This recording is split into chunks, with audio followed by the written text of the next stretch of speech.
Like so many others, I've been playing playlists for so long now that I don't remember when I started doing it. I bought an iPad, I put loads of music on it, put it on shuffle, shove it in the car. So every time I go out, I've got a playlist going, playing all of the hits and all of the stuff that I like. But you know, the problem with that is after a while, it just begins to sound bland and like wallpaper music, if you like. And what I've done lately is I've sort of silenced the algorithm. Do you know what I mean? Stop listening to it just chucked at me willy-nilly and gone back to getting my albums out, putting them on that deck, putting the needle on, hearing those little clicks and things that we used to hear, and starting at the beginning of an album and going the complete way through without skipping a track. And in doing that, I've kind of rediscovered the art of listening. This isn't just about songs, it's about being intentional with the music that you choose to listen to. You see, what happens for a lot of people is they've gone away from listening to albums and CDs and gone to streaming sites like Spotify, if you like. And because on Spotify and other streaming sites, you just click on a button and they can compile a playlist for you in the type of music that you like. Many people have gone to just being a passive listener. You're not actually putting any input into it. You're just pressing a button and the streaming service is picking the music that you're listening to. And what's happened because of that is that with many of the playlists you get, I even get it with my playlist I've made myself in the car. You'll be listening to it and you'll click a record that doesn't quite match how you feel and jump to the next one because you know there's plenty to come. So what's happened over time is we've lost our ability, if you like, to focus long term. Let me ask you this. When was the last time you sat down and actually listened to an album from beginning to end without skipping a track? Because for me, it had been ages. So you see, here's the thing with an album. When they're put together, the artist writes these songs and they put them together and they put them in a certain order so that it can tell a coherent story, if you like, from front to back. But what happens is, for many of us, we've lost that ability to listen all the way through. But what you find from an album is that it kind of has an emotional context throughout the course of it. There will be faster songs, there will be slower songs, there will be a mood, if you like, right the way through an album. But what happens with a playlist, it's just chucked at you in some kind of random order. How I like to look at it is that a playlist is a bit like the trailer to a film. It just shows you bits of the film.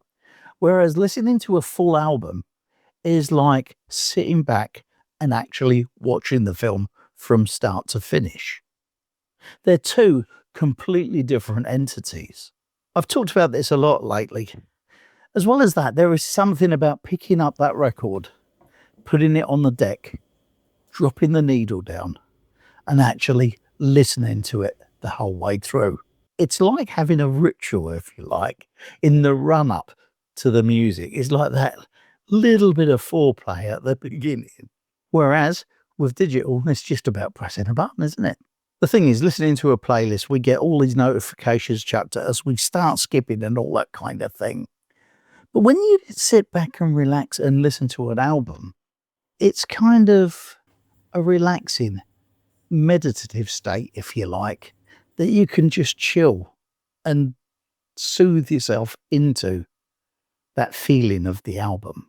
And of course, the other thing is that when you're playing a playlist, it is, like I said, highlights. You miss out on some of those little undiscovered gems that sit halfway through side 2 on an album or towards the end of an album on CD. I'll tell you what happened to me when I went back to playing albums again. As I started to play the album, I got this little itchy bit in me that made me want to skip it because it wasn't one of those hits that I'm so used to hearing on a playlist. What I found I was doing was looking for that little dopamine hit to just get me that buzz, because that's what we've become used to. We've kind of lost our way in the art of settling back and listening. And everybody, I don't care who it is, will have some albums that we'll play, and there's going to be a track that we really don't like on it. But you know what? When you listen to the album and you actually don't skip that song, when you play that song and it's hard going for you, the next song, that song becomes more rewarding, if you like. What I think I've done is gone from listening to background music, if you like, to taking the time and actually listening to music has become like a mental discipline. I've learned how to concentrate longer again. I couldn't do that with a playlist. And in this world where we're rushing about all the time and we've got one thing to do after another, or if we're not doing that, we're doom scrolling, and there's always seems like go, go, go all the time. The art of listening to an album again seems to have revived patience.